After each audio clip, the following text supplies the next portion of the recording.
ವ್ಯಾಪಕವಾದಂಥ ಸಂಪೂರ್ಣವಾದಂಥ ಬರಗಾಲ ಪರಿಸ್ಥಿತಿ ನಿರ್ಮಾಣ ಆಗಿರ್ತಕ್ಕಂಥದ್ದು. ಜಿಲ್ಲೆಯ ರೈತರು ಕಂಗಾಲಾಗಿದ್ದಾರೆ. ಜಿಲ್ಲೆಯ ರೈತರು ಸರ್ಕಾರಕ್ಕೆ ಪರಿಹಾರಕ್ಕಾಗಿ ಸಾಂಕೇತಿಕವಾಗಿ ಇವತ್ತು ಒಂದು ಆಗ್ರಹವನ್ನು ನಾವೆಲ್ಲರೂ ಸೇರಿ ಮಾಡಿದ್ದೇವೆ. ನಾನು ಮಾನ್ಯ ಉಸ್ತುವಾರಿ ಸಚಿವರಲ್ಲಿ, ಮುಖ್ಯಮಂತ್ರಿಗಳಲ್ಲಿ ಇಷ್ಟೇ ಹೇಳೋದು, ಈ ಬರಗಾಲ ಪರಿಸ್ಥಿತಿಯಲ್ಲಿ ನಾವ್ಯಾರೂ ಕೂಡ ರಾಜಕಾರಣ ಮಾಡಲಿಕ್ಕೆ ತಯಾರಿಲ್ಲ. ರೈತರ ವಿಷಯದಲ್ಲಿ ವಿರೋಧ ಪಕ್ಷವಾಗಿ ಭಾರತೀಯ ಜನತಾ ಪಕ್ಷ ನಿಮ್ಮ ಜೊತೆ ನಾವು ಸಹಕಾರ ಮಾಡೋದಕ್ಕೆ ರೆಡಿಯಾಗಿದ್ದೇವೆ. ನಾವು ಒಂದೇ ಆಗ್ರಹ ಮಾಡ್ತಕ್ಕಂಥದ್ದು, ಈ ಹಿಂದೆ ಏನು BJP ಸರ್ಕಾರ ಇದ್ದಾಗ ಯಡಿಯೂರಪ್ಪನವರು ಯಾವ ರೀತಿ NDRF ನಾರ್ಮ್ಸ್ ಅಡಿಯಲ್ಲಿ ಏನು ನಿಯಮಾವಳಿಗಳ ಪ್ರಕಾರ ಪರಿಹಾರ ಬರುತ್ತೆ ಅಷ್ಟೇ ಅಮೌಂಟನ್ನು, ಈಕ್ವಲ್ ಅಮೌಂಟನ್ನು ರಾಜ್ಯ ಸರ್ಕಾರದ ಖಾತೆಯಿಂದಲೂ ಕೊಡ್ತಕ್ಕಂಥ ಕೆಲಸ ನಾವು ಮಾಡಿದ್ದೇವೆ. ರೈತರು ಕಷ್ಟದ ಪರಿಸ್ಥಿತಿಯಲ್ಲಿದ್ದಾಗ ರಾಜ್ಯ ಸರ್ಕಾರ ಉಳಿದ ಯೋಜನೆಗಳನ್ನು ಬದಿಗೊತ್ತು ಏನಿವತ್ತು ಮಂತ್ರಿಗಳಿದ್ದಾರೆ, ಏನಿವತ್ತು ಶಾಸಕರುಗಳಿದ್ದಾರೆ, ಸರ್ಕಾರಿ ಅಧಿಕಾರಿಗಳಿದ್ದಾರೆ, ಅವರೆಲ್ಲರೂ ಸಂಬಳನ ಅರ್ಧ ಕಟ್ ಮಾಡಿ ಎಲ್ಲ ಭತ್ಯೆಗಳನ್ನು ನಿಲ್ಲಿಸಿ ದುಂದುವೆಚ್ಚ ಮಾಡೋದನ್ನು ನಿಲ್ಲಿಸಲಿ ಸರ್ಕಾರ. ಎಲ್ಲ ನಿಗಮ ಮಂಡಳಿಗಳನ್ನ ಏನು ಹೆಚ್ಚುವರಿಯಾಗಿ ನಿರ್ಮಾಣ ಮಾಡಿ ಹಣ ವೆಚ್ಚ ಮಾಡೋದ್ರ ಬದಲು ಸಂಪೂರ್ಣವಾಗಿ ಆ ಹಣವನ್ನು ರೈತರಿಗೆ ಪರಿಹಾರವಾಗಿ ಕೊಡ್ತಕ್ಕಂಥ ಕೆಲಸವನ್ನು ಮಾಡಬೇಕು ಅಂತಕ್ಕಂಥ ಆಗ್ರಹವನ್ನು ನಾವು ಮಾಡ್ತೇವೆ. ಈಗಾಗಲೇ ಪ್ರಮುಖವಾಗಿರ್ತಕ್ಕಂಥ 5 ಬೇಡಿಕೆಗಳನ್ನು ರಾಜ್ಯ ಸರ್ಕಾರಕ್ಕೆ ಸಲ್ಲಿಸ್ತಕ್ಕಂಥ ಕೆಲಸ ಮಾಡಿದ್ದೇವೆ. ಭಾರತೀಯ ಜನತಾ ಪಕ್ಷ 6 ತಂಡಗಳಲ್ಲಿ ಕರ್ನಾಟಕ ರಾಜ್ಯದಲ್ಲಿ ಅಧ್ಯಯನ ಮಾಡಿದ್ದೇವೆ. ರೈತ ಮೋರ್ಚಾದ ಅಧ್ಯಕ್ಷನಾಗಿ ರಾಜ್ಯದ ಎಲ್ಲ ಜಿಲ್ಲೆಗಳಿಗೆ ಇವತ್ತು ನಾವು ರೈತರಿಗೆ ಕರೆ ಕೊಡ್ತಾ ಇದ್ದೇವೆ. ಎಲ್ಲೆಲ್ಲಿ ಬರಗಾಲದ ಪರಿಸ್ಥಿತಿ ನಿರ್ಮಾಣ ಆಗಿದೆ, ಬರ ಪರಿಹಾರಕ್ಕಾಗಿ ತಕ್ಷಣ ಪ್ರತಿಯೊಬ್ಬ ರೈತನ ಅಕೌಂಟ್, ಸುಮಾರು 79 ಲಕ್ಷ ರೈತರ ಅಕೌಂಟ್ಗಳಿಗೆ, ಈ ರಾಜ್ಯದಲ್ಲಿರ್ತಕ್ಕಂಥ ರೈತರ ಅಕೌಂಟ್ಗಳಿಗೆ 25,000 ರೂಪಾಯಿನ ನೇರವಾಗಿ ರೈತರ ಖಾತೆಗೆ ವಿಧಾನಸಭೆ ಅಧಿವೇಶನ ಪ್ರಾರಂಭ ಆಗೋಕ್ಕಿಂತ ಮುಂಚಿತವಾಗಿ ನಾವು ಮಾಡ್ತೇವೆ ಅಂತಕ್ಕಂಥ ಘೋಷಣೆಯನ್ನು ಮಾಡಿ ಇವತ್ತು ಮಾನ್ಯ ಮುಖ್ಯಮಂತ್ರಿಗಳು ಅಧಿವೇಶನದ ಒಳಗಡೆ ಹೋಗಬೇಕು ಅಂತಕ್ಕಂಥದ್ದು. ಇಲ್ಲದೆ ಹೋದರೆ ವಿರೋಧ ಪಕ್ಷವಾಗಿ ನಾವು ಈ ಸರ್ಕಾರದ ಕೊಳಪಟ್ಟು ಹಿಡಿದು ರೈತರ ಪರವಾಗಿ ಕೆಲಸ ಮಾಡೋವರೆಗೆ ವಿಧಾನಸಭೆ ಅಧಿವೇಶನ ನಡೆಸೋದಕ್ಕೆ ಬಿಡೋದಿಲ್ಲ. ಒಳಗಡೆ ನಮ್ಮ ವಿರೋಧ ಪಕ್ಷ ನಾಯಕರು ಮತ್ತು ನಮ್ಮೆಲ್ಲ ವಿರೋಧ ಪಕ್ಷ ಶಾಸಕರು ಹೋರಾಟ ಮಾಡಿದರೆ, ನಾವು ಹೊರಗಡೆ ರೈತರನ್ನ ತಗೊಂಡು ಭಾರತೀಯ ಜನತಾ ಪಕ್ಷದ ರೈತ ಮೋರ್ಚಾ, ಭಾರತೀಯ ಜನತಾ ಪಕ್ಷದ ಎಲ್ಲ ವಿಂಗಗಳು ಸೇರಿ ನಾವು ಹೋರಾಟವನ್ನು ಮಾಡ್ತೇವೆ. ಎಲ್ಲಿವರೆಗೆ ರೈತರ ಪರವಾಗಿ ಸರ್ಕಾರ ತೀರ್ಮಾನ ತಗೊಳ್ಳೋದಿಲ್ಲ, ಪರಿಹಾರ ಘೋಷಣೆ ಮಾಡೋದಿಲ್ಲ, ರಾಜ್ಯ ಬರಗಾಲ ಅಂತ ಘೋಷಣೆ ಮಾಡೋದಿಲ್ಲ, ರೈತರ ಸಾಲವನ್ನು ಮನ್ನಾ ಮಾಡ್ತಕ್ಕಂಥ ತೀರ್ಮಾನವನ್ನು ರಾಜ್ಯ ಸರ್ಕಾರ ಏನು ಘೋಷಣೆ ಮಾಡೋದಿಲ್ಲ, ಅಲ್ಲಿವರೆಗೆ ನಮ್ಮ ಹೋರಾಟ ನಿರಂತರವಾಗಿ ನಡೀತದೆ ಅಂತಕ್ಕಂಥದ್ದು ಈ ಸಂದರ್ಭದಲ್ಲಿ ಹೇಳಲಿಕ್ಕೆ ಬಯಸ್ತೇನೆ. ಇವತ್ತು ಏನು ತಾಳಿಕೋಟೆ ತಾಲೂಕು ಮತ್ತು ಸುತ್ತಮುತ್ತಲು ಮುದ್ದೇಬೇಳ ವಿಧಾನಸಭಾ ಕ್ಷೇತ್ರ ಮತ್ತು ದೇವರೂಪಿ ವಿಧಾನಸಭಾ ಕ್ಷೇತ್ರದ ವಿವಿಧ ಹಳ್ಳಿಗಳಿಂದ ಬಂದಿರತಕ್ಕಂಥ ಇವತ್ತು ಸಾವಿರಾರು ಸಂಖ್ಯೆಯ ರೈತರು ಸಾಂಕೇತಿಕವಾಗಿ ಇವತ್ತು ಹೋರಾಟ ಮಾಡಿದ್ದೇವೆ. ಮುಂಬರ್ತಕ್ಕಂಥ ದಿನಗಳಲ್ಲಿ ಈ ಭಾಗದಲ್ಲಿ ಸುಮಾರು ಒಂದು 5 ಲಕ್ಷ ರೈತರ ಉತ್ತರ ಕರ್ನಾಟಕ ಭಾಗದ ಬೃಹತ್ ಸಮಾವೇಶವನ್ನು ನಡೆಸಿ ಈ ಸರ್ಕಾರಕ್ಕೆ ಎಚ್ಚರಿಕೆ ಕೊಡ್ತಕ್ಕಂಥ ಕೆಲಸವನ್ನು ಮಾಡೋದಕ್ಕೆ ನಾವು ತೀರ್ಮಾನ ಮಾಡಿದ್ದೇವೆ. ಈ ಸರ್ಕಾರ ಇದೇ ರೀತಿಯಾಗಿ ಉತ್ತರ ಕರ್ನಾಟಕದ ರೈತರು, ವಿಶೇಷವಾಗಿ ಕರ್ನಾಟಕದ ಏನು ಬರಗಾಲ ಪರಿಸ್ಥಿತಿ ಎದುರ್ತಕ್ಕಂಥ ರೈತರ ಬಗ್ಗೆ ಸ್ಪಂದನೆ ಮಾಡದೆ ಹೋದರೆ ರೈತರ ಬೃಹತ್ ಹೋರಾಟದ ಸಮಾವೇಶ ಇದೇ ಐತಿಹಾಸಿಕ ನಗರ ತಾಳಿಕೋಟೆ ಮಣ್ಣಿನಲ್ಲಿ ಮಾಡ್ತೇವೆ ಅಂತಕ್ಕಂಥದ್ದನ್ನು ಕೂಡ ಈ ಸಂದರ್ಭದಲ್ಲಿ ಹೇಳಲಿಕ್ಕೆ ಬಯಸ್ತೇನೆ. Thank you. ಅಧ್ಯಕ್ಷರ ನೇತೃತ್ವದಲ್ಲಿ ಇವತ್ತೇನು ನಮ್ಮ ಪ್ರತಿಭಟನೆ ಮಾಡಿದ್ದಾರೆ, ಇದು ಬಹಳ ಸೂಕ್ತದ ರೈತರಿಗೆ. ಯಾಕಂದ್ರೆ ಇವತ್ತು ರಾಜ್ಯದಲ್ಲೇ ಅತ್ಯಂತ ಬರಪೀಡಿತವಾದ ಜಿಲ್ಲೆ ಯಾವುದಾದ್ರೂ ಇದ್ರೆ ಅದು ಬಿಜಾಪುರ ಜಿಲ್ಲೆ.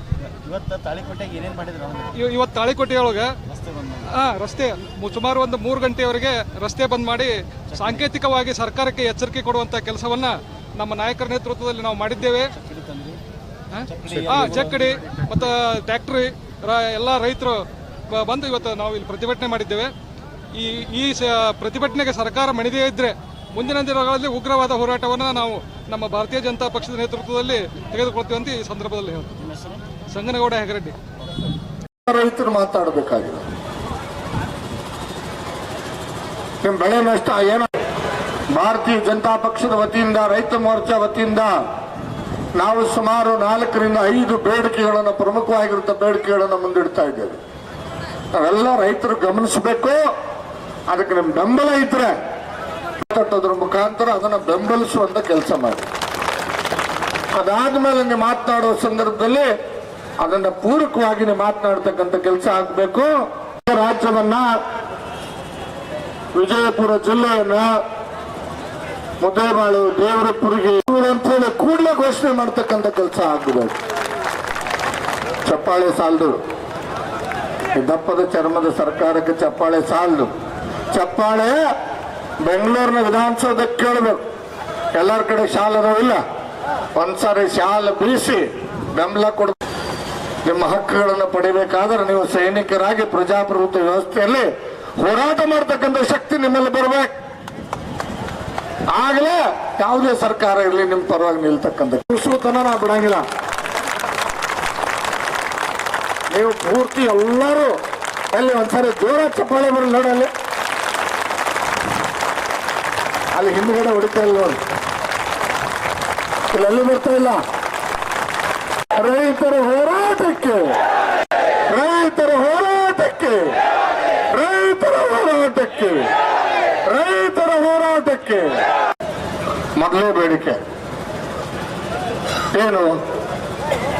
ಮಾನ್ಯ ಮುಖ್ಯಮಂತ್ರಿಗಳು ಈಗಾಗಲೇ ಹೇಳ್ಯಾರ, ದಯಮಾಡಿ ಅಲ್ಲಿ ಹಿಂದೆ ಕೂತರು ಹಿಂದೆನೆ ಕೂತಬೇಕು, ಇಲ್ಲಿ ನಿಂತು ನೋಡಿ ನಿಂತು ಕೂತ್ಕೊಂಡು ದಯಮಾಡಿ. ನಾನು ಕೂತ್ಕೊತೇನೆ ನಿಮ್ಮ ನದಿಗೆ. ಬಾ ಮಲ್ಲಣ್ಣ. ಭಾರತೀಯ ಜನತಾ ಪಕ್ಷ ರೈತ ಮೋರ್ಚಾ ಮೊದಲ ಬೇಡಿಕೆಯನ್ನು ಇಡೀ ರಾಜ್ಯಾದ್ಯಂತ ಮಂಡನೆ ಮಾಡ್ತಾ ಇದೆ. ಮೊದಲ ಬೇಡಿಕೆ ಏನಪ್ಪ, ಚಪ್ಪಾಳೆ ಸಾಲು ಗೌರವ ಮಾಡಬೇಕು.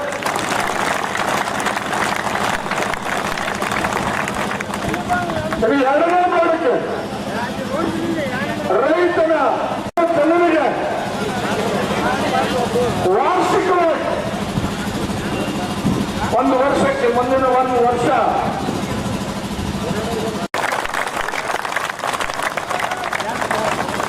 ಅದರಲ್ಲಿ ಮೊದಲನೇ ಕಂತಾಗಿ, ಮೊದಲನೇ ಕಂತು ಏನು 13ನೇ ತಾರೀಕು ನೇರವಾಗಿ 25,000 ರೂಪಾಯಿಗಳನ್ನ ಬಿಡುಗಡೆ ಮಾಡಬೇಕು ಅಂತಕ್ಕಂಥ ಬೇಡಿಕೆ ನೀಡತಕ್ಕಂಥ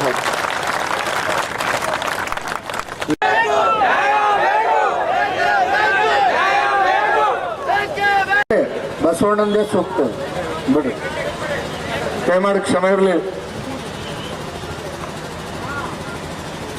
ಬಹಳ ಪ್ರಮುಖವಾಗಿರ್ತಕ್ಕಂಥ ಮೂರನೇದು ರೈತರ ಸಾಲ ಕಟ್ಟಲಿಕ್ಕೆ ರೈತನಿಂದ ಸಾಧ್ಯ ಇಲ್ಲ. ನೇತೃತ್ವದಲ್ಲಿ ಹಮ್ಮಿಕೊಂಡಿರುವ ರೈತ ಬಂಧು ಕಾರ್ಯಕ್ರಮದಲ್ಲಿ ಆಗಮಿಸಿರುವ ನಿಮ್ಮೆಲ್ಲರ ನೆಚ್ಚಿನ ನಾಯಕರಾದಂಥ ಸನ್ಮಾನ್ಯ ಶ್ರೀ ಎಸ್ ಪಾಟೀಲ್ ನಡಾಳಿ ಸಾಹೇಬ್ರೆ, ಭಾರತೀಯ ಜನತಾ ಪಾರ್ಟಿ ಎಲ್ಲ ಮುಖಂಡರು, ರೈತರ ಹೋರಾಟಕ್ಕೆ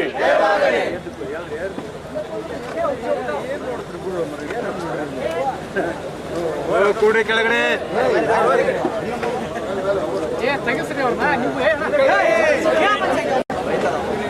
ಕಡಿದ್ರಿ ನಿಮಿಷ ನಾವು ಮಾಡಂಗಿಲ್ಲ.